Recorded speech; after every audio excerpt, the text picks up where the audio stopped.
kapatid, salamat sa Panginoon at nabigyan naman tayo ng pagkakataon para magbahagi o mag-exhort ng salita ng Diyos. At ang team natin ngayon ay Promises of God. Hallelujah. Tunay na Promises of God is we need in our life. Lalo na nung tayo ay naging Kristiyano na at kinapit na ng Lord sa kanyang presensya, di ba? So, promises of God. Sabi dito, bakit nga ba daw why God's promises matters? Nakita ko, sabi dito, God's promises are the foundation of our faith.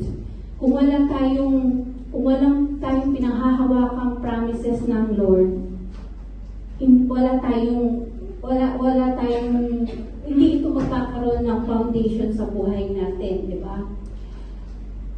Kaya yung talagang tumatak sa puso ko noong tinawag ako ng Panginoon ay yung sa John 15:3.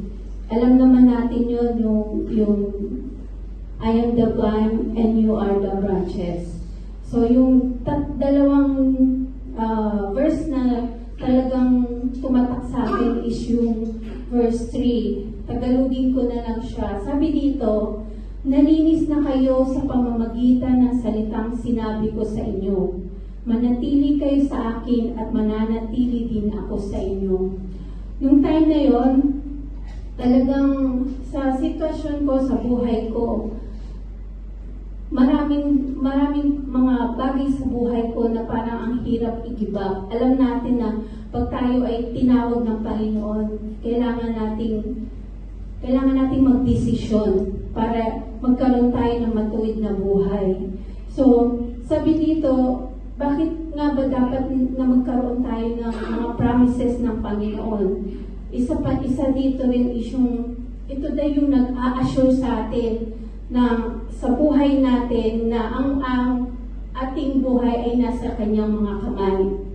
So, dahil nga dito sa pangako ng Panginoon, kahit na parang ang hirap, pero kung naiisip mo palagi na sinabi sa'yo ng Lord, nung binigay mo ang buhay mo sa Kanya, tinanggap mo siya bilang Panginoon na tagapagligtas, ikaw ay nalinis na. Diba? May mga example kasi sa buhay natin na parang nanghihina tayo, dumadaan tayo sa mga struggle sa buhay natin, minsan pa nagtatampo tayo sa Panginoon, di ba?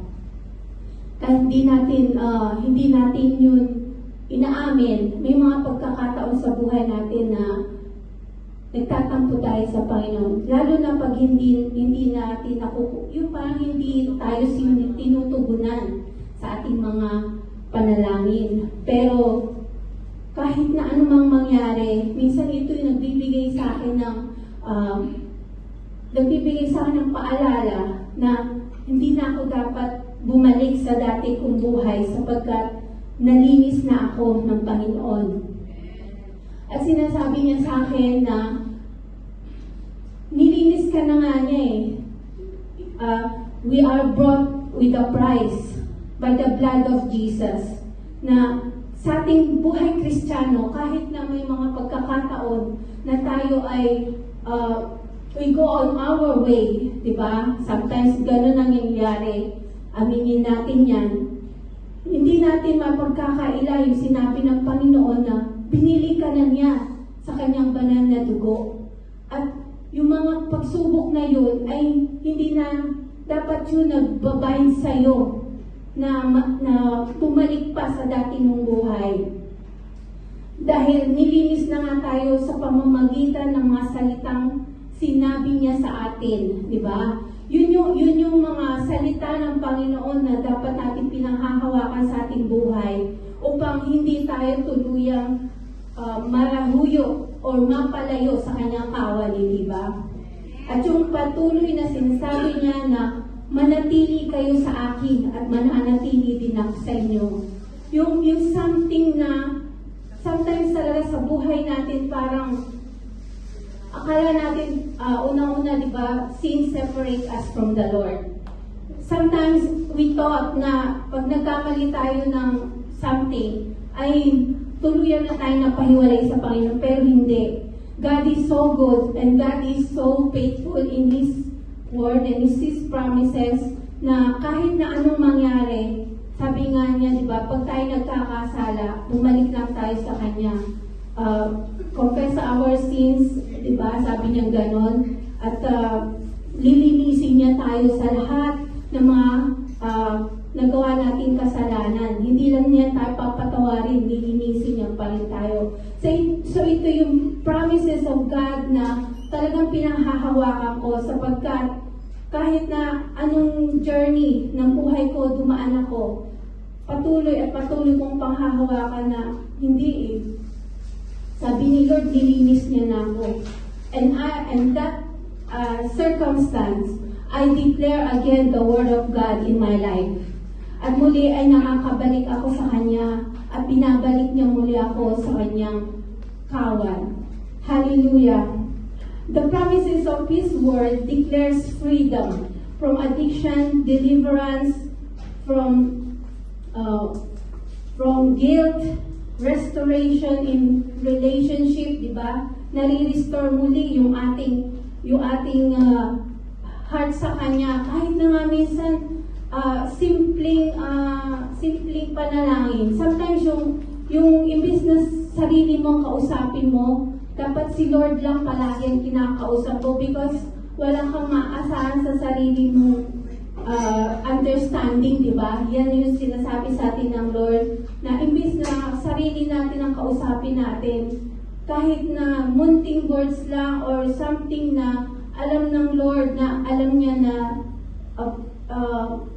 tayo yung nag-repentant heart, na nagkakaroon tayo ng kababaang loob na magbalik loob sa Kanya.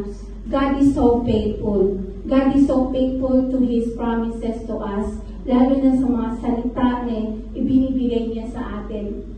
Kaya, sa mga nag-i-struggle na mga kapatid ko sa pananampalataya, bilang mga leaders, na sometimes may nagagawa tayong kamalian, hindi dapat natin huwag nating pagpukusan yung mga maliliit, yung mga nagawa natin or something na alam natin ano sa Panginoon, because God is so faithful na kung tayo magpapakumbaba ay handa niya tayong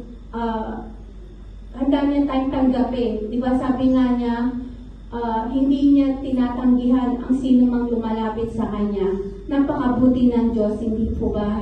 Kaya ito po ang ito nga po ang promises of God na sabi sa akin sa John 15:3-4. Salamat po sa ating lahat.